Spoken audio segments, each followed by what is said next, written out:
This is something that I think every producer should know how to do.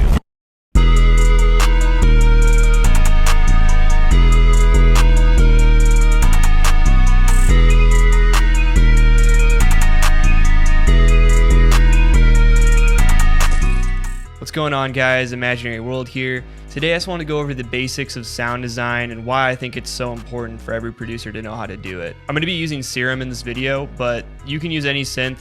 They're all pretty similar and they have the same basic ideas. So if you follow along, you should be able to do this in pretty much any synth.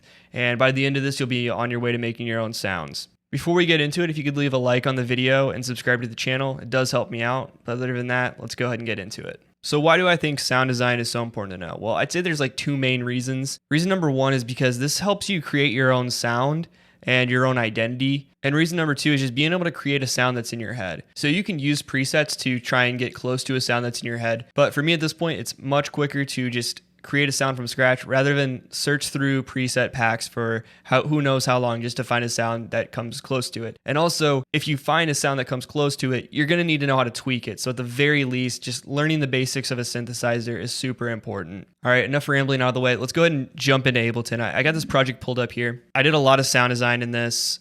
It's pretty basic stuff, but let me show you what I'm talking about. So here's my synth section. Everything in here are sounds that I created. So we got the chords and the lead. We have this arpeggiator. And we got this bass. We're not going to get too much into these sounds specifically. I kind of wanted to show you like the basics of a synthesizer. So I'll pull one of these sounds up just so we can take a look at a few things. So here's Serum pulled up on my chords preset that I made. So basically there's a few sections that I find the most important on a synthesizer. So let's just cover those. First is the oscillator. So the oscillator, you can think of this as like a sound generator. There's different shapes that make different sounds. And you can search through these. In Serum, there's all kinds of them. There's analog, digital. I mean, there's so many. You can have your own. There's a lot to look through in here. And you can search through those pretty quick. But to stay with the basics, there's like square, saw, triangle, and sine.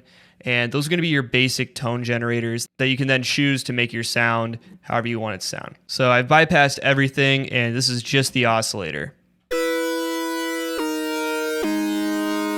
So you can hear that that's like a pretty big portion of the sound. All I did is I just found a shape that I liked and kept it. I also turned unison up, which unison is basically stacking voices and then you can detune them. So if we take unison off, this is what it sounds like.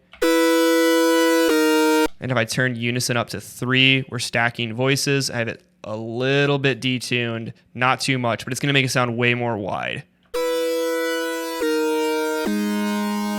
The next important part of a synthesizer is the envelope. So envelope, you can think of it as a sound shaper. Oscillator is a sound generator, so now we have a way to shape it with our envelope. So the easiest way to think about this, and it's really great that Serum is so visual because you can kind of see what I'm talking about, is attack is how long it takes to get to the loudest part of the sound. Decay is how long it takes to go down to the sustain point, which is where it's going to hold at. And then release is once you let go of the note on your keyboard, how long it's going to stay afterwards. So to kind of show you that, if I dial up the attack, dial down our sustain so you can see what the sustain point is, and then we can adjust the decay. So we can make a decay a little bit to that sustain point, and then dial up the release. Let's hear how that sounds. So for this one, I wanted it to be pretty much just when I let go of it, chords shut off. Sustain, I have it all the way up. Decay doesn't matter at that point. It could be anything. And then I wanted my attack pretty low because I wanted the sound to just kind of kick in. But if I have it too fast, it might click. So I put it at about 15 milliseconds. And this is what it sounded like.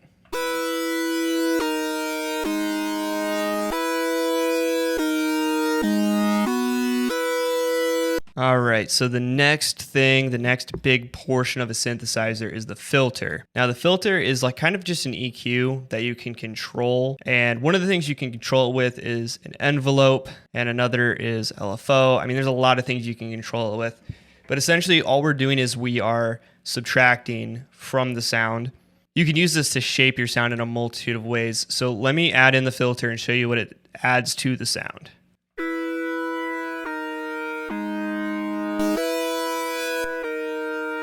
So we're taking a lot of the highs out there. You can adjust this with the cutoff. So if I dial it back. And resonance is going to be adding that little peak. So when it moves around, you can kind of hear it.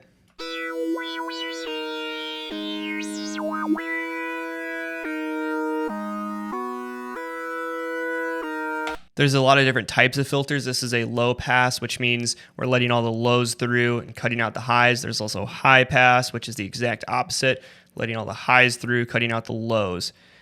Think of this like an EQ, and it should help you out. Something we could do, though, is I could take my envelope and have this control my cutoff. So now it's not only going to take 222 milliseconds for the sound, the oscillator, to get to the top volume, it's also going to take that long for the cutoff to get to its top point. So this is what that sounds like.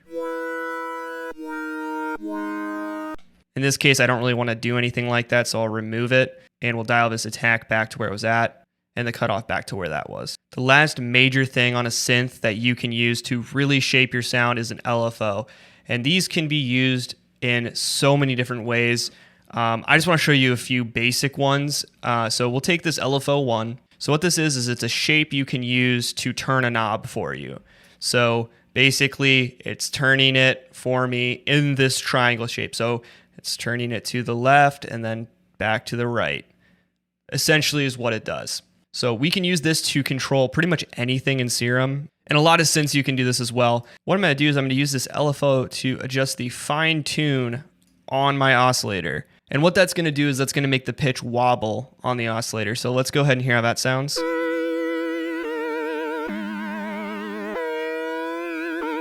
And you can adjust this rate to make it slower or faster. And you can adjust the intensity of it here.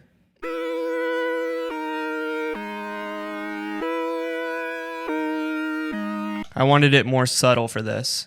From here, what I did is I went in and I set up all these effects. Effects are a great way to change the sound even more. I used some chorus, delay, reverb, and an EQ, and this is what it made the chord sound like from there. So essentially, I did that a few more times, came up with like a lead, an arpeggiator, and a bass, and I made a beat out of it, and this is what I came up with.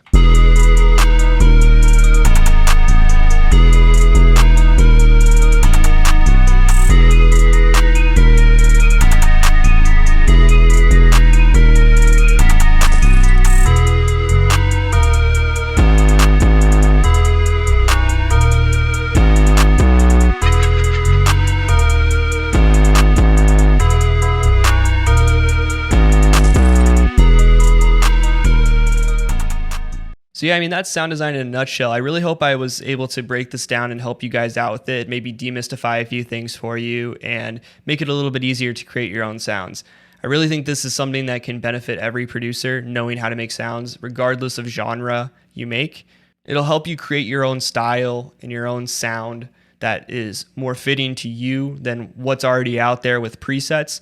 And also, another great thing that I forgot to mention is if there's a new wave of music that you want to create and there's no preset packs or anything out yet, you can just jump right in and make it. All that being said, I hope you guys did learn something. And if you have any questions, go ahead and reach out to me in the comments down below. I'd love to help you out further. Other than that, if you guys did enjoy the video, go ahead and leave a like and subscribe, and I will catch you in the next one.